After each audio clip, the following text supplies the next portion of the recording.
Big announcement. Burn My Mood. Episode 2 with Louis Ward. We had to cut it into 2 parts because, well, the video cut out and I am a one-woman team. So I hope you enjoy this episode. Make sure you've listened to part 1, otherwise none of this is going to make sense. You've missed a lot of juicy stuff. Now here's the rest of the juicy stuff. Love you all lots. This is Jay, your host. I hope you enjoy. For the sheer scope of grief and wasted human potential, we have a moral obligation to understand the ultimate reasons why we destroy one another.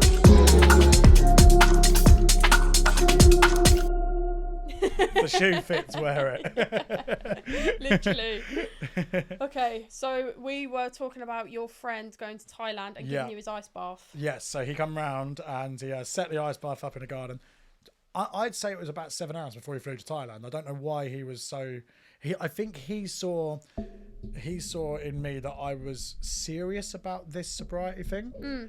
And he's had his battles in the past as well. I won't name him, but he knows who he is, obviously. He's had his battles in the past and was trying to come out the other side. And he felt that the ice bath was a big thing for him that kind of got him going.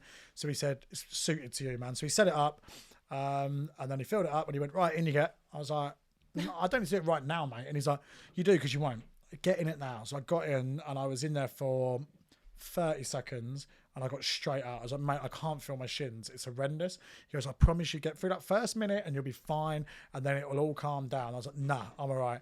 Got back in and he was like, look, I've got a timer on, mate. I've got a timer on. All you got to do is 3 minutes. 3 minutes. And I was like, it's been 3 minutes. He went, it hasn't. It's been 45 seconds. I was like, time goes so slow. And I was like, this is horrendous. Yeah. In the end, he did stitch me up and he got me in there for 5. So anyway, I got out after 5 and I was like, I get it kind of, but I will do it and see how I feel. And then I noticed, because I was I didn't know if it was a placebo or not, because you're looking for a change. So you're like, oh my God, I did just do the washing up when I don't normally. That was the ice bath. Like, it isn't. Like, the ice bath did not cause me to suddenly become a house husband, but I know that it was giving me a little bit more productivity, I'd say. Yeah. Then I started just doing it more and more and more, and I noticed a massive change. I've always flagged it dead on 3 p.m.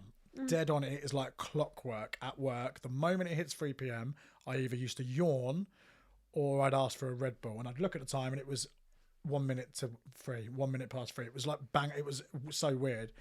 And then I started doing the ice baths and that didn't happen. And I was like, oh my God. I looked at the time. I was like, so I haven't drank. I've had 3. I never was caffeine anyway, but I've only had 3 caffeinated drinks since being sober.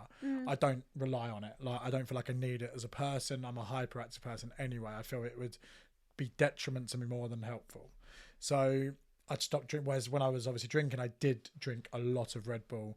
Every day I had a Red Bull at 3 p.m. It was good for a hangover sometimes. Great for a hangover, for that last bit to get me through that slog that I call kids coming out of school, people coming out of work until 6 o'clock. That last 3 hours was busy. Yeah, and it was too much. So Red Bull got me through it. Whereas now I don't touch it at all. And I feel the ice bath has done that in a sense of it got me through that part. Yeah. Again, I don't know the science behind everything. I actually don't care for it.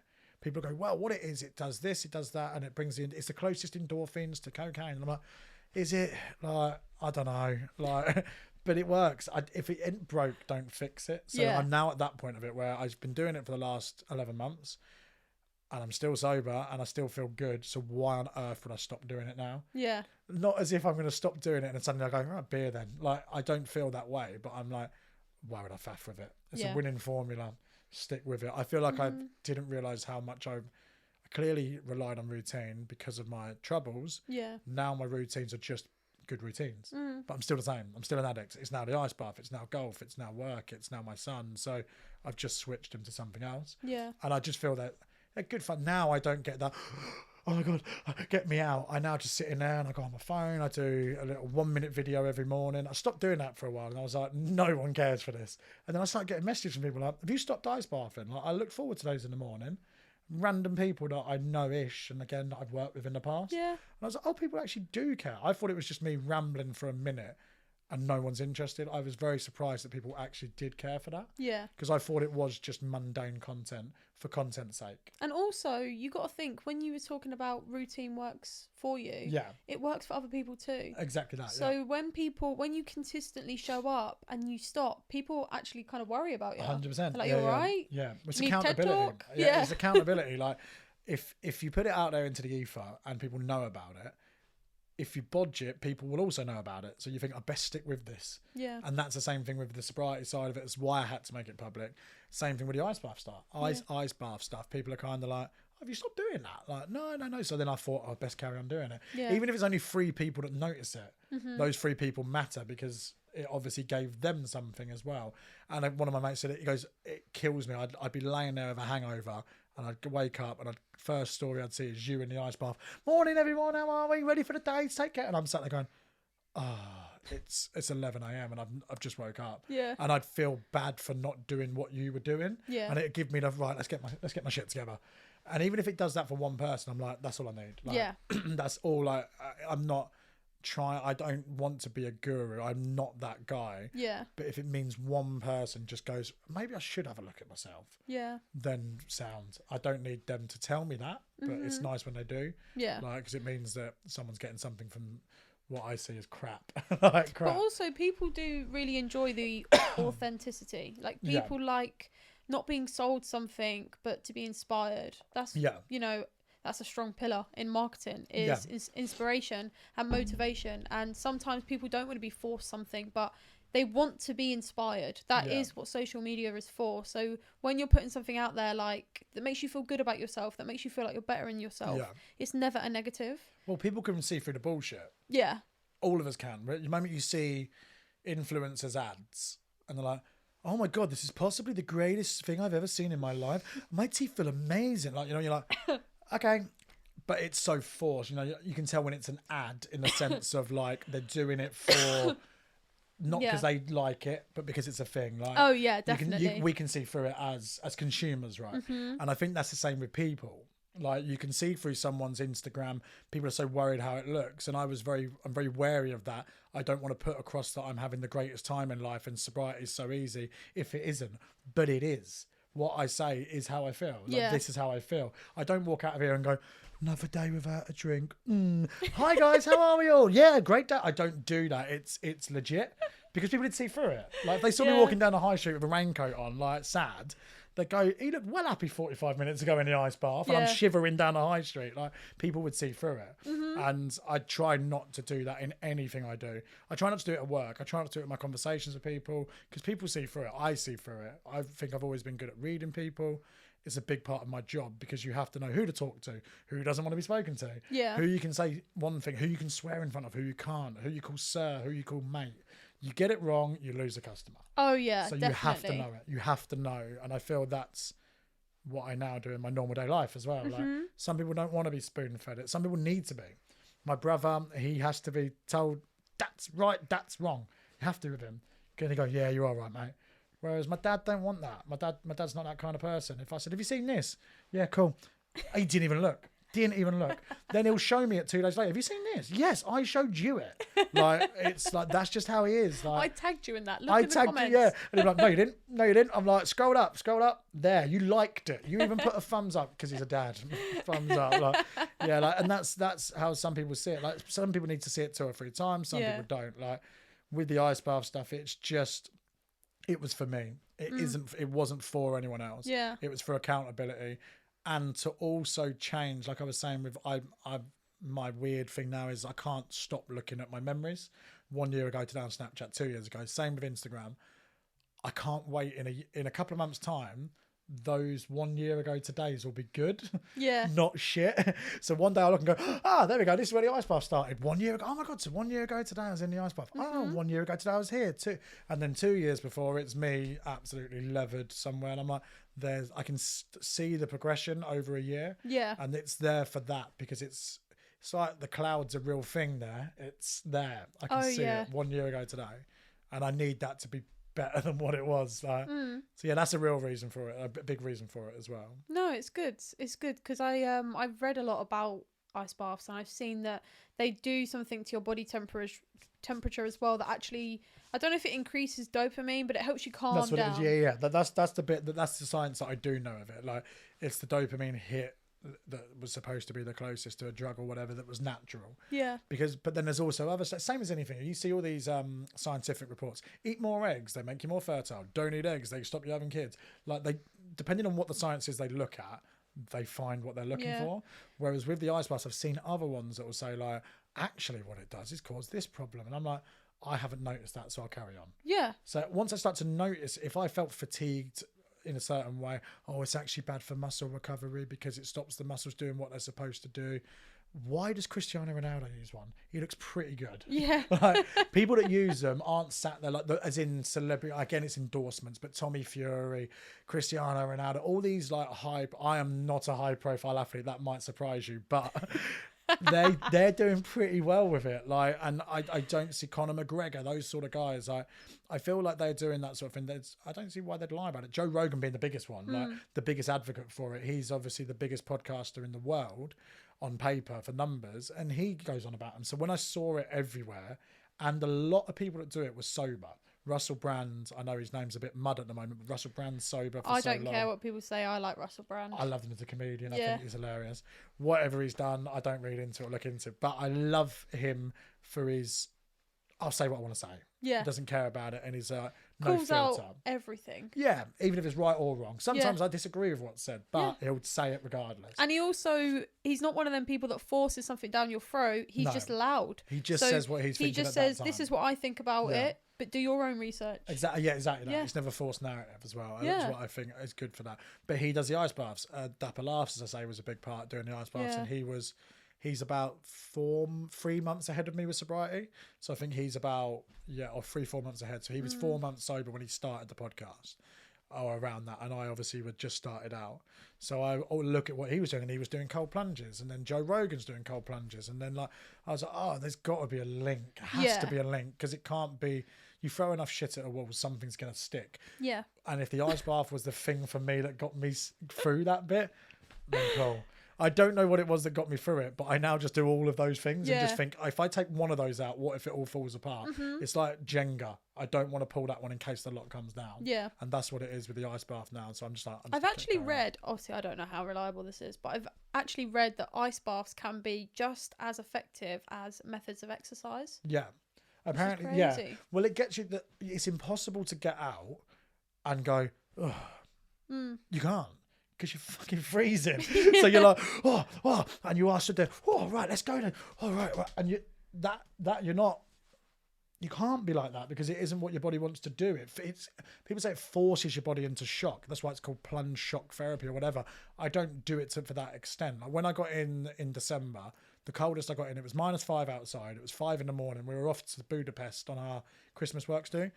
And in the group chat, Dave put in there, I assume you're not getting in the ice bath this morning. And do you know what? I probably wasn't going to, because I had a flight at 7 a.m.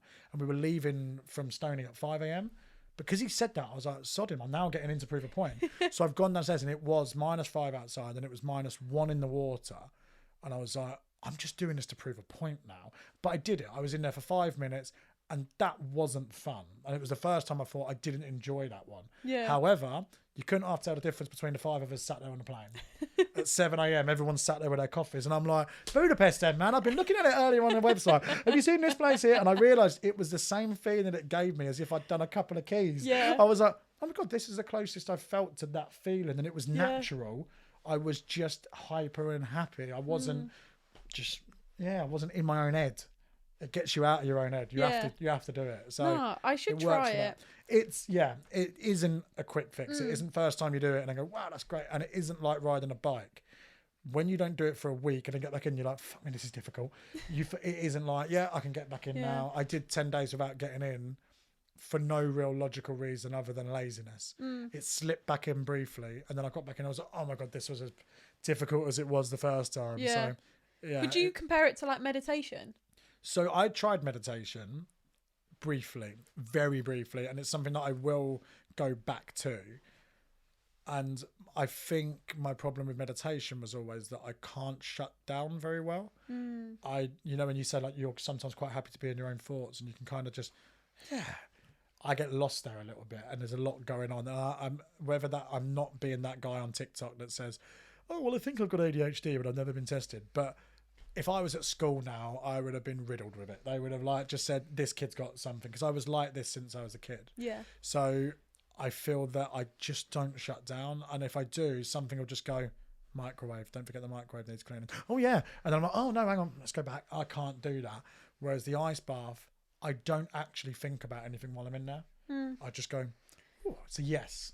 Interesting. Yes. It gives me, I don't do that for 5 minutes now because I don't find it as cold anymore because your body does get used to it. Yeah. Whereas now I just have, it's 10 minutes where I'm not doing anything. Yeah. And I need those 10 minutes. Like a fag break. It's exactly that. That is the best thing I've heard it to be described as. It's a fag break. Yeah. It literally is. I literally get in there and it sounds bad, but like it's also 10 minutes out of the house, even though it's in the garden, where I'm not dad, I'm not babe, I'm just me in an ice bath. You are an individual. I'm just me. And there's no one, and my missus has never even poked her head out once and gone, I really need you, because she knows it's my thing. So she won't even, my son stands at the back door and I can see him sometimes and I'm like, I should get out in a minute because he obviously, and he'll stand at the back door and wait for me. And then when I come in, his arms are up. I'm like, I can't really pick you up because I'm cold. Like, but it's just 10 minutes away from the stress of life. Life is stressful. Always. Life is very stressful. No matter what you do. Yeah. Even if life's great and like my life on paper and in reality is great. Yeah. However, there are still stressful things. And if I can find anything that takes that stress away for just 10 minutes, then do it. Yeah. Whether that be meditation, whether that be ice baths, whether it be a fag break. Yeah. You need them, whatever they are, whatever your vice. You can't take all vices away. Yeah. Especially for someone like me who had so many. I can't get rid of them all. I vape more than I've ever vaped. But I'm okay with that for now. Yeah, I love my vape. I'll assess that I'm not promoting it, but I love it. But they are also available on www. That's what I should do, just create my own brand. Yeah. But no, I do really relate to when you were saying you kind of have your break, your 10-minute.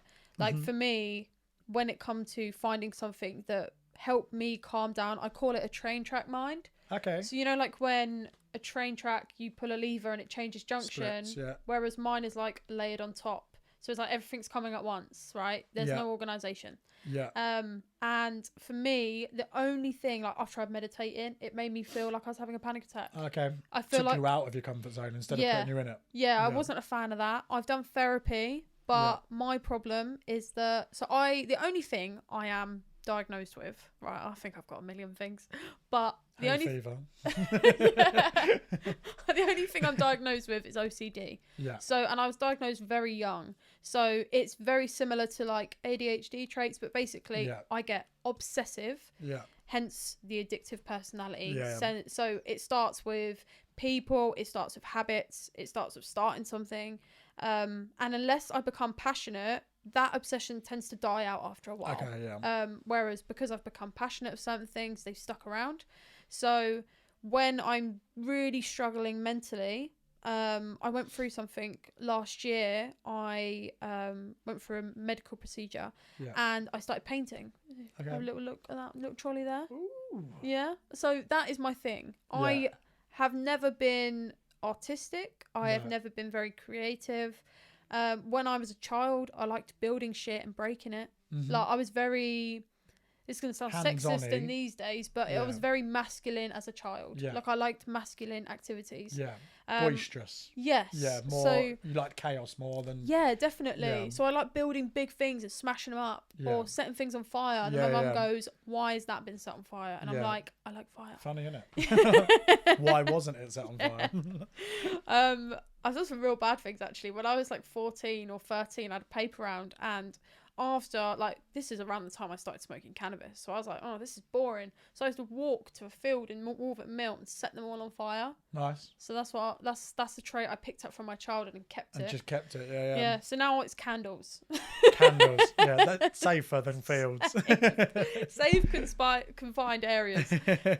So yeah, I now paint, and now I have plants, which Yeah. I used to always think, who does that? Right, yeah. Like an old woman. And now I think it kind of stemmed from grief and loss, because I have dealt with a lot of trauma in my life, like my upbringing and things I've gone through. I've just, because of the OCD, I really struggle to deal with things. I don't know.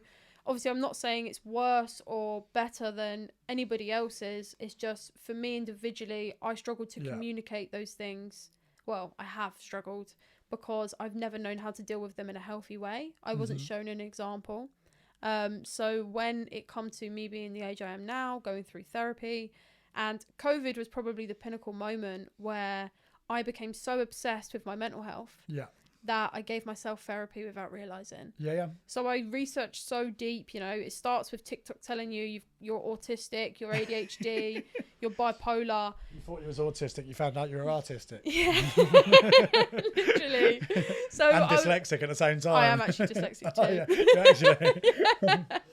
So I basically, it started with the internet telling me there's something wrong with me. And I already knew, like, I have felt this is going to sound really egotistical, but I've gone my whole life thinking no one gets me. Like, I'm so special. Yeah, there's something in my head that makes me different. I'm a real one-off. Yeah. I've lived in that life for a long time, yeah. So I used to always think there was something, and the more I struggled with my mental health and my sense of self and identity, I started realising, okay, I'm not different in a positive way. I'm different probably based on my upbringing, my environment, like all these things. That's interesting. So you saw it as a trauma reason that made you feel that way, but originally you thought it was a positive thing, as in I'm just so much better, not better, but like I offer more, and then you realise that maybe it was actually like a coping mechanism. Or Definitely. And I've always been someone that people naturally feel comfortable to share things with me that they don't tell other people, and I feel like I don't know whether that's an aura I emit or if that's... I'd say it is. Like in general, I think you do. That is how you come across. I just think I'm also just not very judgmental.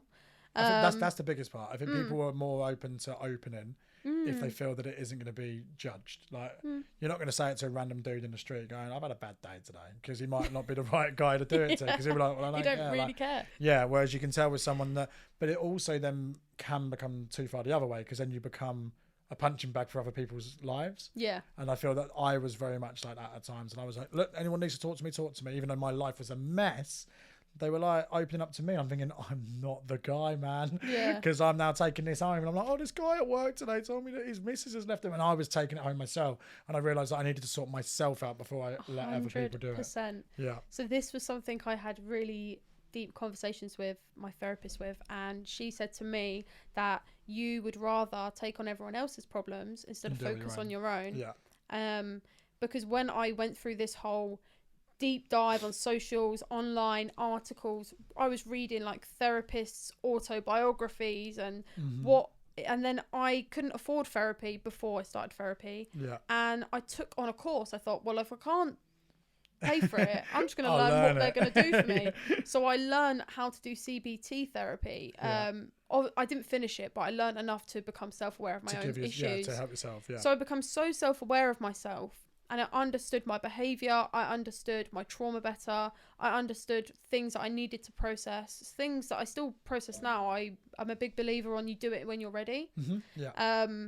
But I learned so much about myself that when I came to my therapist and I said, okay, so I've got OCD. I've always had it. That's the one thing I struggle the most with. I have borderline personality disorder. So basically, I'm multiple different people a day. Yeah. And I'm fine with that, but I kind of want to reduce the symptoms because you can't quite get rid of it. Like some people have, but it's usually when you're going through a tough time, it kind of comes back. Yeah, it exacerbates the issue. Yeah, and I have severe health anxiety. Like, I'm a massive hypochondriac. Okay. So I will get a heart palpitation and I'll think I'm having a heart attack. Game over. Yeah. And it started with quitting smoking weed, becoming an alcoholic, and then I basically became so obsessed with my health that's kind of where the health anxiety other way. Yeah. And from not giving a shit to giving too much shits. Yeah. And I've always had I've got a couple health things. I've got quite bad asthma, eczema and allergies.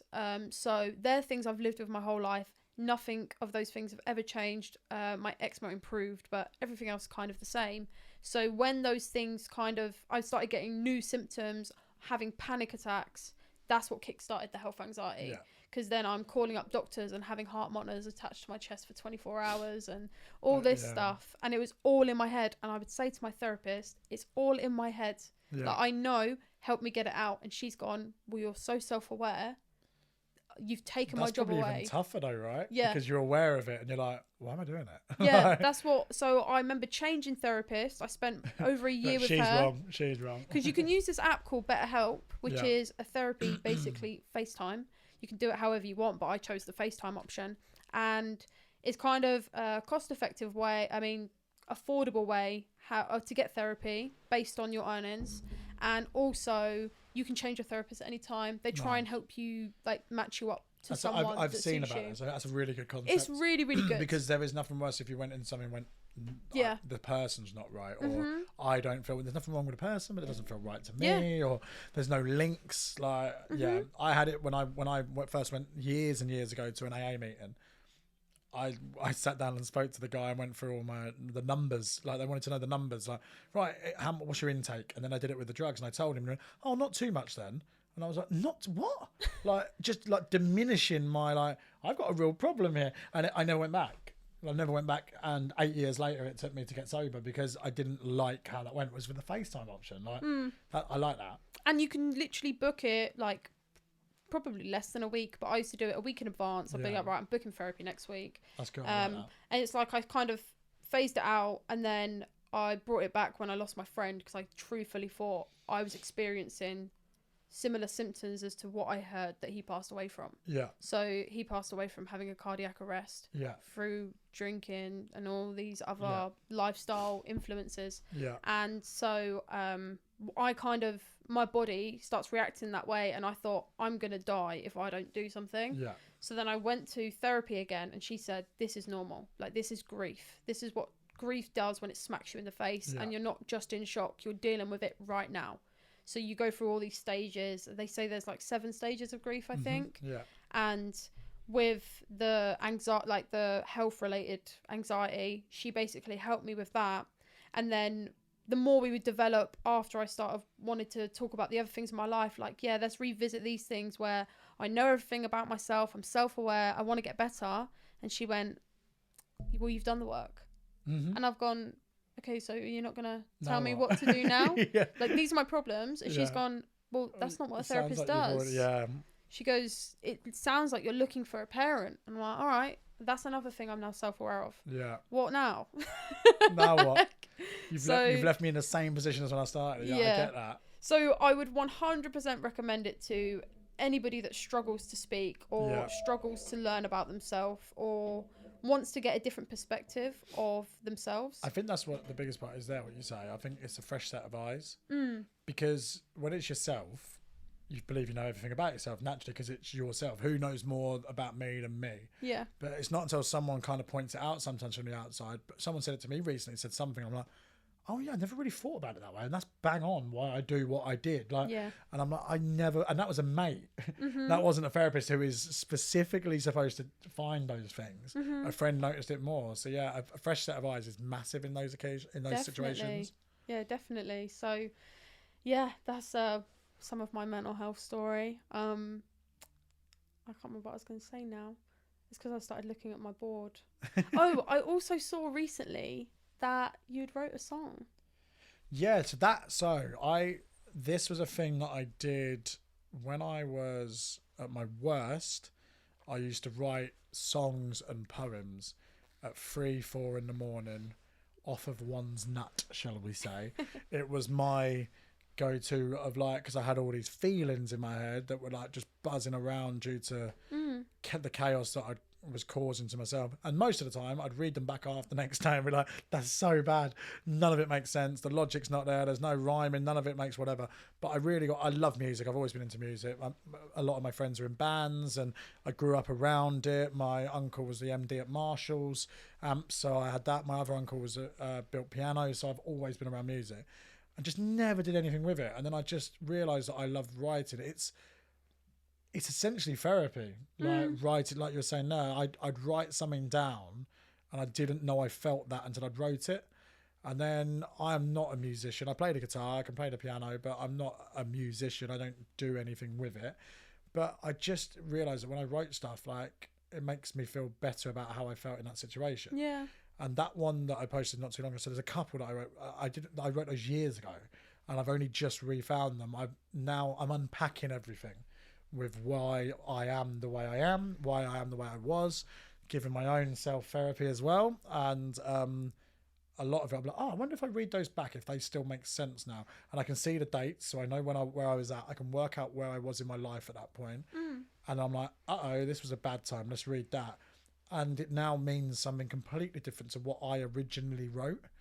It was about a physical person at the time. And now I listen to it and I'm like, oh no, I don't see it about that at all. I actually see it about me asking for help. Like, it's weird. It's really weird how...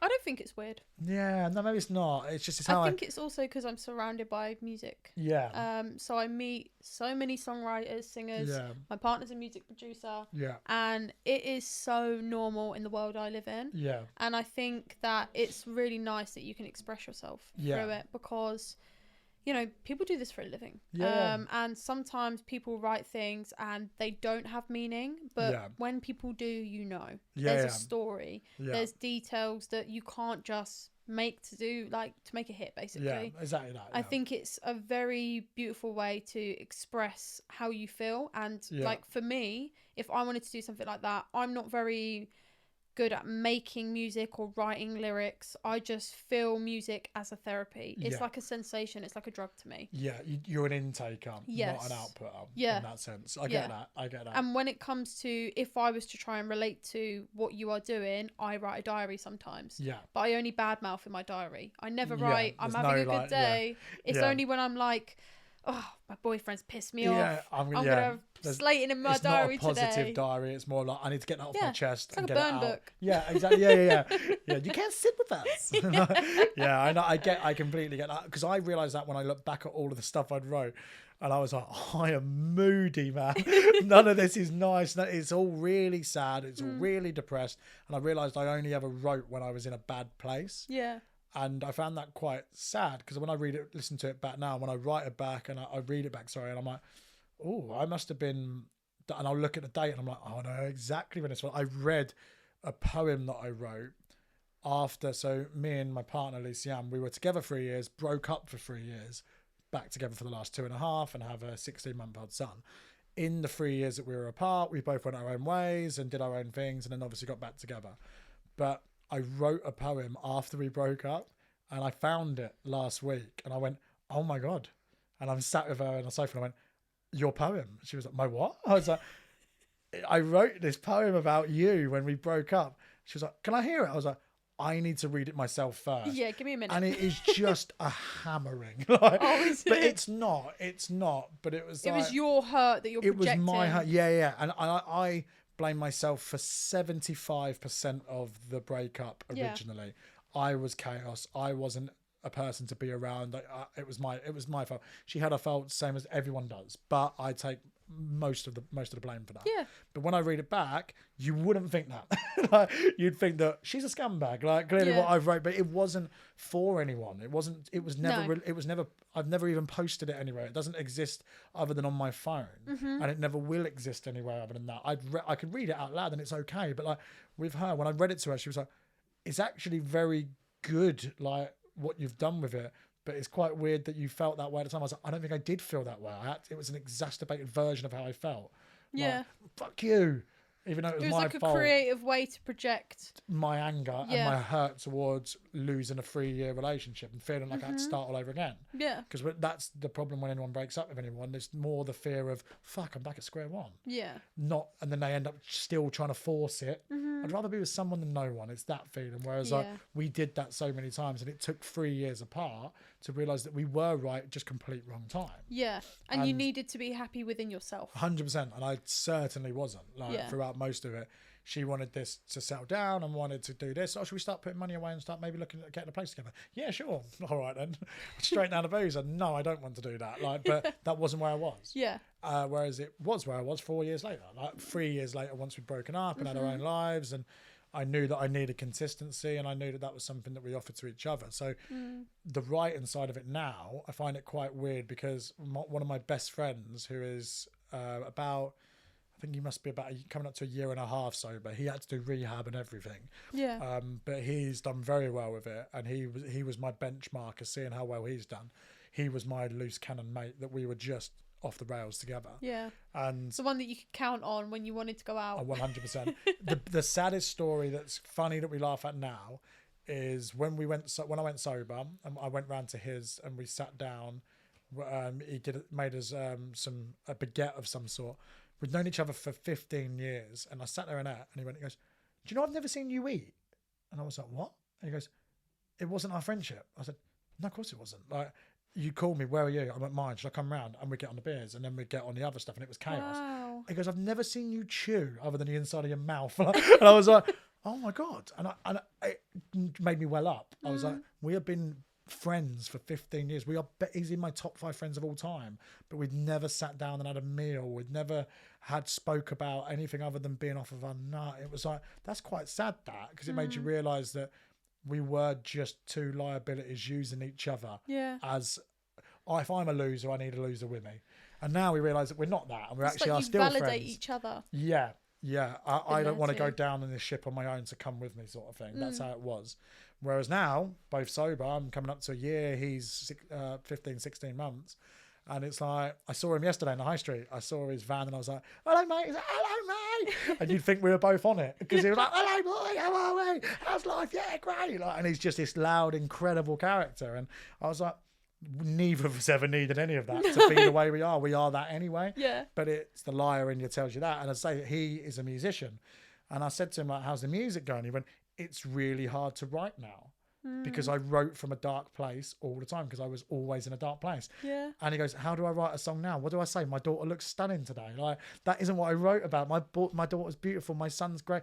Because it wasn't that. It was the dark of the depth of the world. It was all this angsty, stressful, hurt music. And he goes, "Now I don't feel that way. So my writing's changed." Yeah. So I have to go back to my old feelings when I write stuff. And I'm like, yeah, that's tough. Because I haven't wrote anything recently other than what was the old stuff, and I've just tweaked it. So I've thought that doesn't need to be in there now, because I don't feel that way at all. Yeah. And I say it is an outlet. It is 100% an outlet. Yeah. And also, like, would you ever go further with the music, or do you like it more as like just a personal thing? I don't know. I've only ever done one open mic. And that was cool. years ago, and I'd only been playing the guitar 7 weeks. Yeah. And I told my friend about it, the one I was on about, the musician, and he went, "You doing what?" I was like, "Yeah, I think I'm ready." He went, "Oh, you're definitely not." Like, he's At least he was honest. He goes, "Guitar-wise, you can play 3 chords." I was like, "That's all I need, man." Like, but I was pushing myself out of my comfort zone. I did it, and it went okay. Yeah. It'd be interesting to do it now, because I listened to it back. There is a video of it, and the rattle and shake in my voice because I'm so scared. Yeah. Is also the fact I'm 4 beers deep as well at the time doesn't help. Yeah. So it'd be interesting to do it now, and I think maybe have a different kind of view on it.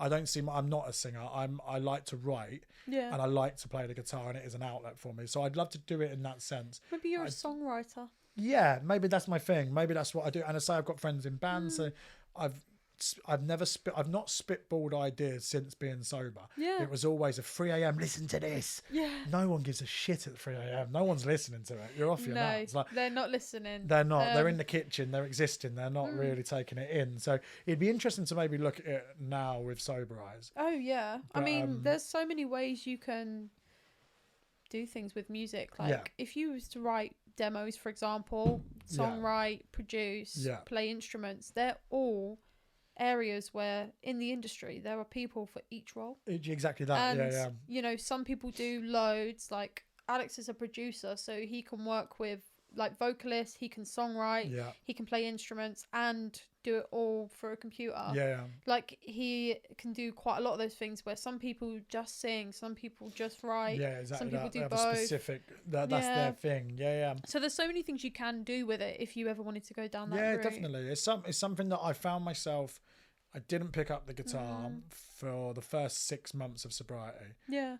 Wasn't even an afterthought. It was in the corner of the room. I see it every day. My TV's there, my guitar's there. and I didn't even look at it for 6 months. And now I find myself picking it up at least once a day. My son's got this infatuation with it where you get, it's a weird one with when they're at that age, because there's words they understand mama, they understand dada, they understand milk. Guitar was the first one that I don't know why I went, do you want to go get the guitar? And he walked over to it, and I was like, what the fuck? That's coincidental, because there's no way he understands what guitar is, because I've never said it that much. Yeah. And I've realised he does understand it. Like, so when I say guitar, my missus overthought one once. She said, should we put on some Oasis? And he walked over to the guitar shop. He's a genius. No, he's not. No, he's fucking not. He's not. As if he went, yeah, Noel Gallagher's the guitarist and Liam's the singer. Like, no, he's 16 months old. He did not understand that Oasis is linked to the guitar. It was coincidental. But I feel like he loves music, and it's given me that kick up the arse. My sister-in-law, so my partner's sister, she is a music teacher. She's grade 8 pianist and flute, so she teaches music at school. So he's going to be around it. Like, he's already got a full-size keyboard, or mum bought him. Like, Love so that. yeah, so we're trying to, like, that will be not pushed, but he seems to have an interest in it. It's now given me that kind of like second wind with music again. Yeah, because I'm like, he loves it. If I'm sat playing a guitar, he's just like, Daddy's on the guitar. He'll come over and he now understands that what dong dong dong and ding are two different things. Like, you can't. He understands this is different than that, strumming and picking. Like, and I'm like, that's mad. Like, do you kind of feel like you kind of relive a young version of yourself because 100%. you're exploring your creativity again? 100%. Yeah. I feel like I've gone.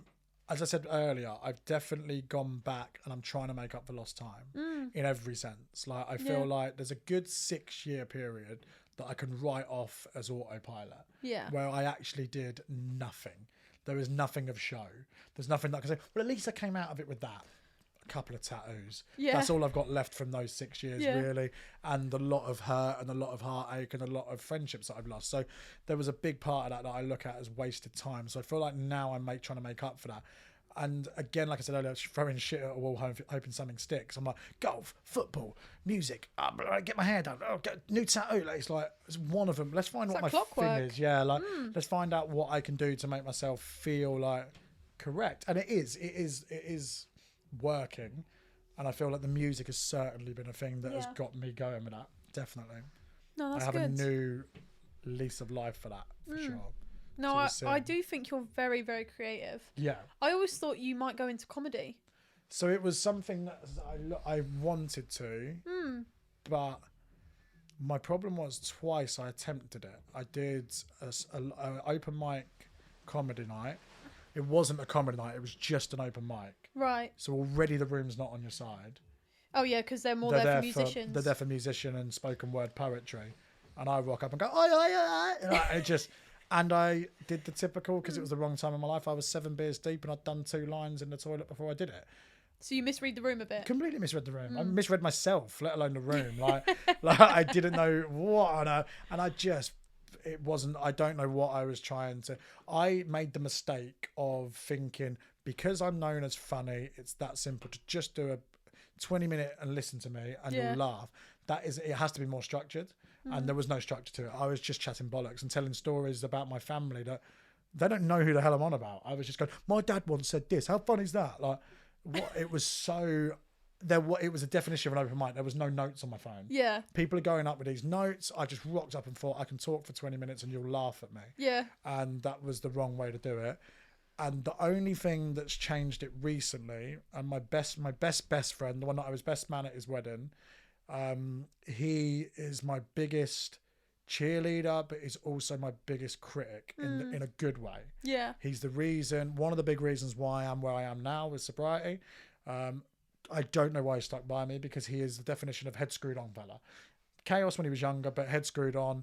Very clever. Mature. He grew up and matured way before I did. Yeah. 7-8 years before I did. So he had every right to at any point just do one and think, why am I still hanging around with this loser? Because I was a loser at times. But he, obviously me being his best man, I did the best man speech and it went down an absolute treat in the room. Didn't that do really well on socials? It's got I think about 85,000 views viral on TikTok, and my most before that was 4,000 on a sobriety video. I watched it all the way through and I found it really funny. Yeah. I think it was really good because it's very Well, like personal, but Yeah.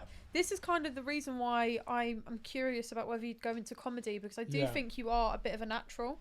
I didn't know. I've always. It sounds. You have to say it. How you feel. I know I'm funny. I know that it's a trait that I would class myself as. Like, Yeah. I can talk serious like this, and I can be very serious. But I know that my main personality trait. The first thing, if someone said, "What's Lou like?" Oh, he's a funny guy. Like, that doesn't mean that you're hilarious. Doesn't mean you're a comedian. It doesn't mean anything like that. But it's a base for sure. And it wasn't until the speech that I did, because I did it sober as well.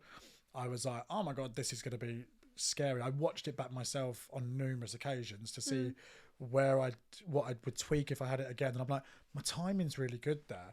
And I like that about it. Like, I like the fact that I'm like, oh, it actually is quite comical. And I know it's very personable to the group. Yeah. But there's also bits that are just quite funny. And I'm like, yeah, I feel that there is something there. And the reason I know that there is was my best mate messaged me about 3 weeks after the wedding.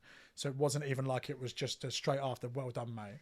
He messaged and he said, I just want to say, rewatching your speech now, the footage that we've got, because they've got the full shebang. Yeah. He said, it's brilliant. He said, and it's very, very good.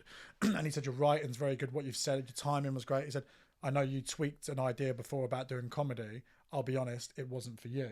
He was there for both things because I was pissed up. Yeah. And just got up and got the mic and cracked on. And he said, you were not where you needed to be in life, and it wasn't great because you were just winging it. He said, the moment you had structure, like my speech, he said, I genuinely think there could be something there. I do as well. And he said, and I'd push it. He said, I really think you should. When he said that, I was like, oh, this guy is the biggest critic. Like, do you know what I mean? It's Tenerife. He's been 11 Tenerife. Like, he will tell you, he's done it better. He knows it all. Like, and he does know it all because he's so researched. Yeah. And I know me and him are the same comedy values when it comes to who the best comedian is of all time. The moment we talk about people and they go, it's got to be Peter Kay. We're like, guy's a fucking moron. Peter Kay's incredible. He's not the greatest of all time. The guy's a good comedian, man. Who's your favourite comedian? My favourite's Ricky Gervais. Same. But he's not the greatest of all time. The greatest of all time is Dave Chappelle.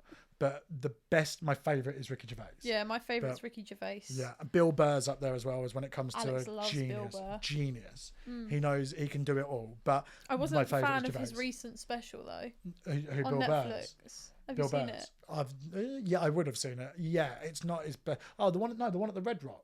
I don't know what it's The called. one at the Red Rock's incredible, where he's outside in this weird, like. I don't it's a think bit he of a was weird outside. one. I just don't know if I've saw. seen them I remember or Alex was really excited that it came on Netflix, and I watched Oh, I have seen it. He has like his mates with him and things like that. Bill, but I know the one you're on about. I He just has a few thought others. I wasn't engaged enough. I just thought Yeah. this is not engaging me, so But then I wasn't a fan. But I like his other stuff. Yeah, but I felt the same about Gervais. Really? I went to see the most recent one. Yeah, I and saw it was it. incredible when I was there for it. It was great. And when I watched it back on Christmas Day, because it came out on Christmas Day, Yeah, I it was so like, different. Ooh, it's good, but it got a lot of bad rap for it saying it's his worst work. I love all of Gervais, but he is my comedy hero. Yeah. Because I love the awkwardness of the early stuff like The Office extras and Yeah. Derek. I think love Derek is Derek. incredible. Derek for me is one of his strongest pieces of work. Yeah. Like, it's so good. Yeah. Because he doesn't play the joke role. It's Kev that's the joke role, David Earl's character, who is, in my eyes, one of the greatest characters ever wrote for television. Yeah. He's just a complete scumbag. Yeah. And you look at him and go, I like that. I don't know why. Like, you're not nice and you're not a good person, but I like you. Like, and that's what he has the ability to do. And I think his comedy it's changed a lot over the years because of he is not one of us anymore. He was though. That's why people like him. He was his big break on not the 10 o'clock news. He was 36, so he has lived in a 1-bed flat. Yeah. He has pissed in the sink because he couldn't be asked to go to the toilet. That's true stories that he's done. Yeah. You can listen to him and go, like Mickey Flanagan, and go, oh, you are just one of us, or were. You ain't now, like, but you were. Like, and I think that's why they become a lot more relatable when they can tug on the heartstrings with sad comedy as well, like Afterlife and things like that. I really liked The Afterlife. I mean, it's very different to some of his work, but I think it's a very, very good series. Well, it gets you, doesn't it? Regardless, whether it makes you feel one way or the other. It's kind of like maturing with different issues to what you thought you would have. Yeah, you know? exactly that. Yeah, and especially if you haven't even been through it. Like, you don't necessarily have to have gone through those things, but you can feel, oh my God, someone has, or someone you know has. Yeah. And I think that's where he's very clever with that. Same with Derek, where he tugs on the fact that I don't have an autistic member of the family, but Derek clearly is. Yeah. But he's so nice because he takes life as what it should be. Yeah. And that's what it's the whole be kind stuff. That's what Derek was all about. Yeah. It's like, just be nice like he is. Like, don't take things too seriously. Don't get upset about things. Yeah, I think his stuff will stand the test of time. The Office, for me, is still the greatest series ever wrote. Everyone goes on about the American one. That's also as good, but there's 9 series of that. There's only 12 episodes of the UK one. So that is comedy royalty. Yeah. And his stand-up stuff is just brilliant because he doesn't give a shit anymore. Yeah. Like he said it, I don't care. Like, guy's a multi-millionaire, doesn't care about it. But yeah, it's something that I'm part of a group. I've started dipping my toe, shall we say.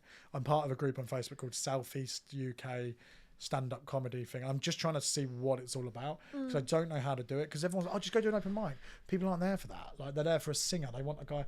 It's not the room. It's like, the London open mics you want to go to. Yeah, that's the thing. That's what I've been said. There is a place I found, because whenever I get Alex a birthday or Christmas present, I basically get us a comedy night, because he has everything he wants. Like, he buys it there and then, because it's usually music related. Yeah. So I got us tickets to Ricky Gervais the first year, and I thought, well, comedy's really expensive, but people tend to, it's a very private kind of community. But it's so popular. So I found there are multiple comedy clubs in London.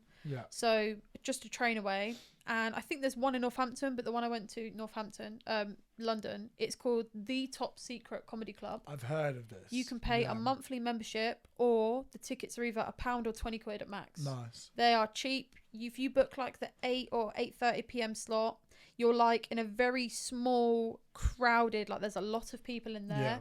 You get professionals, amateurs, sometimes a surprise guest if it's a celeb. So this is where all of the famous comedians and upcoming comedians go to practice their material. Practice, hone their craft and such. So only the comedy club are allowed to film. No one else is allowed to. A lot of people there have a drink. I obviously don't. You can bring food in. You can bring your own stuff in. There's literally a Tesco around the corner you can walk to.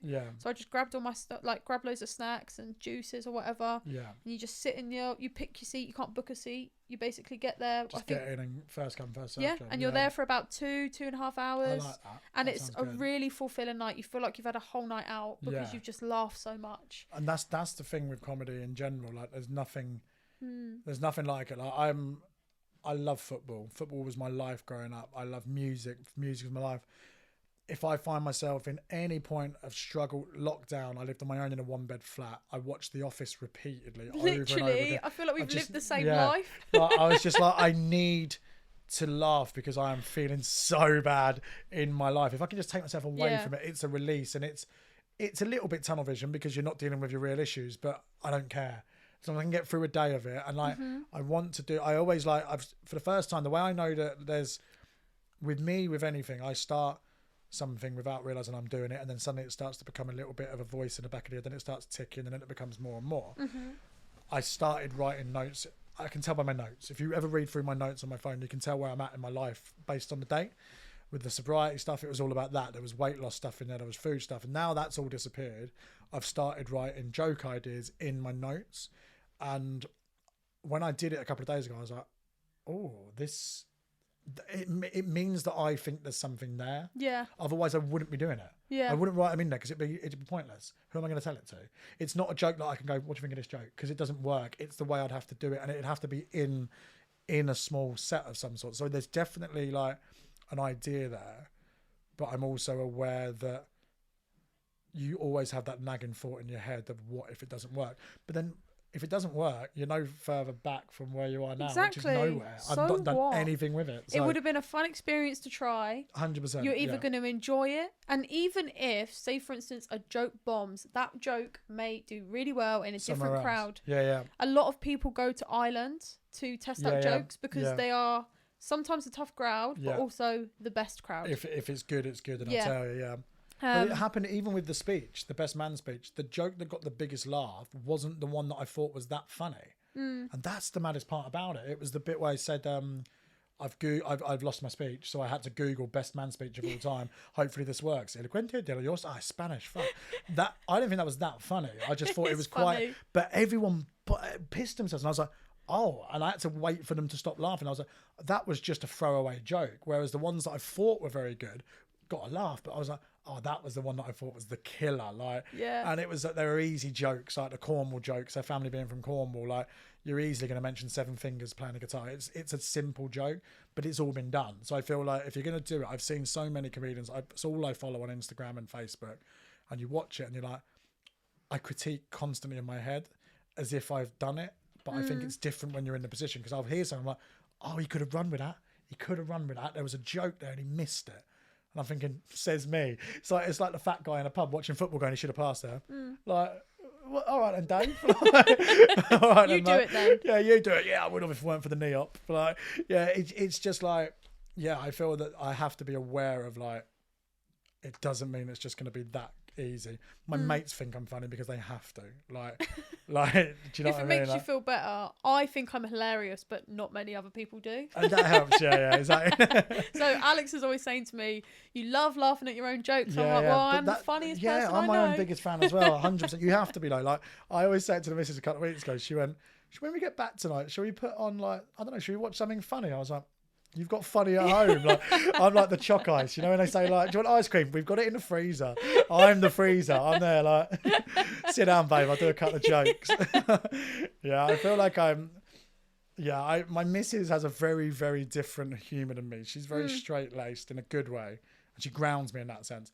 If she giggles at something, I know I've done incredible. Like, and I mean, if she goes, "Oh, God's sake," I'm like, "Oh my God, that's a killer." Yeah. I'll write that one down. Like, if she's giggled, because normally she'll just be like, "Oh my God," she's a roll of the eyes when I Yeah. do. But I do it for that reason.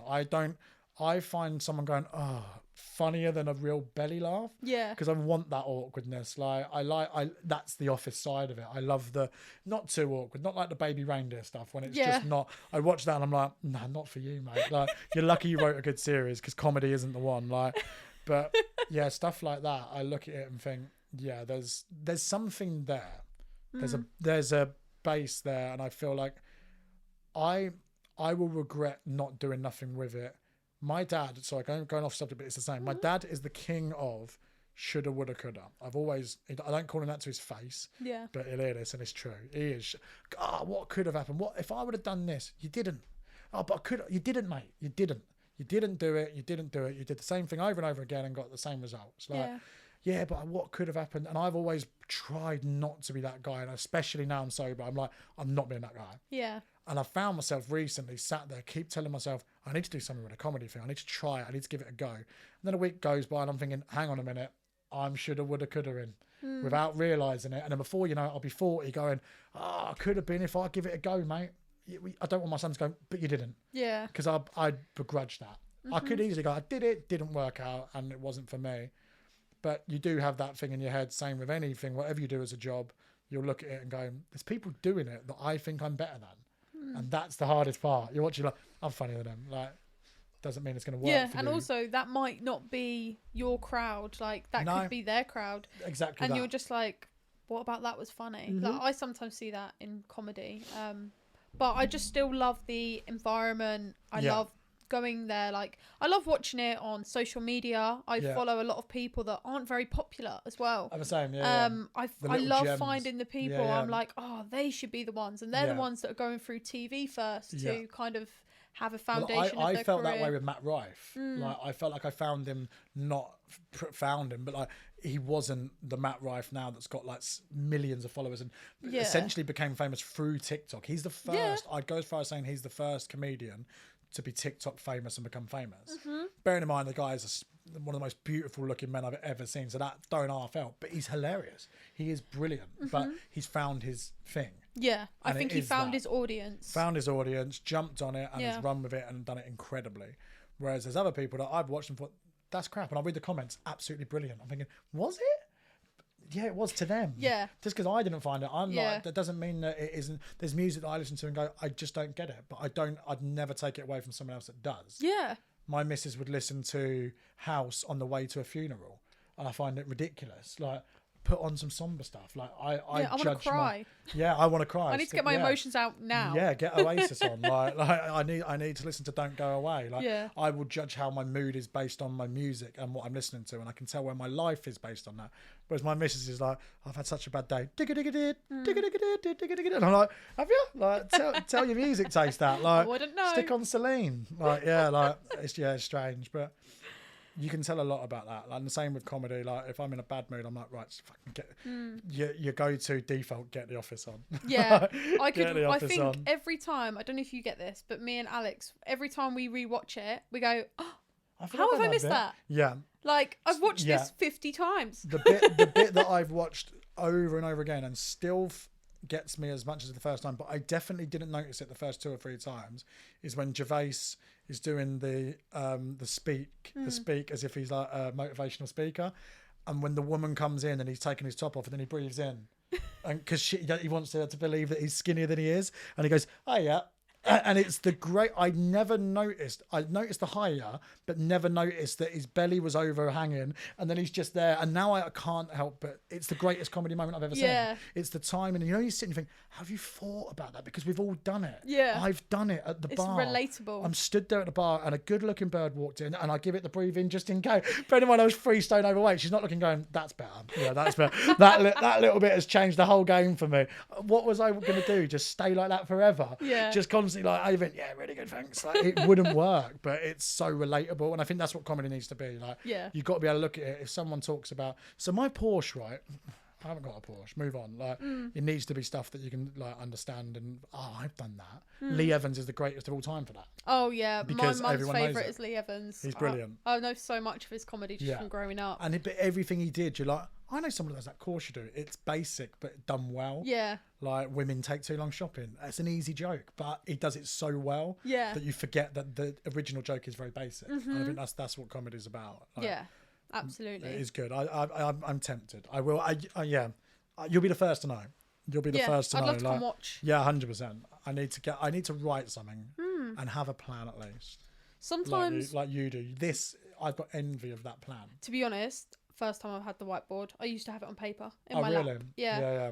But when I used to watch back the pods, I used to think, it looks like I was reading a script, and that's not what I'm doing. It's just so that, like a minute ago, I was like, well, not a minute, but however long ago it was, where I was like, oh, what was I going to say? And there's keywords. Yeah. And then there's guidelines of the structure of the pod. Yeah. So they're like topics that I like to keep to, so that they're kind of the values of the pod. Yeah. And then that is about you. Yeah.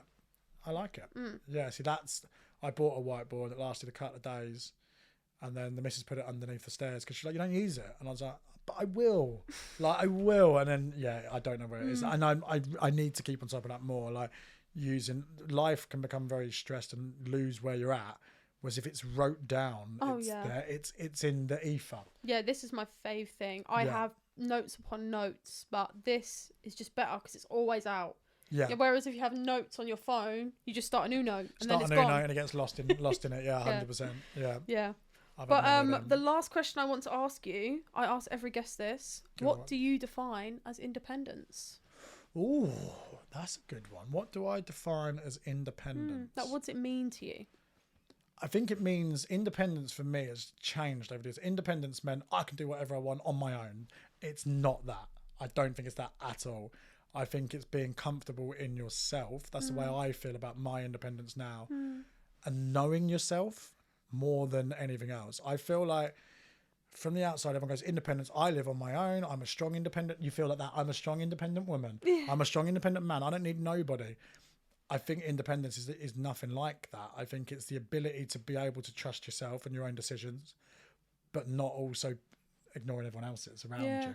I think that can be very dangerous. You see it a lot where people go, I won't listen to anyone.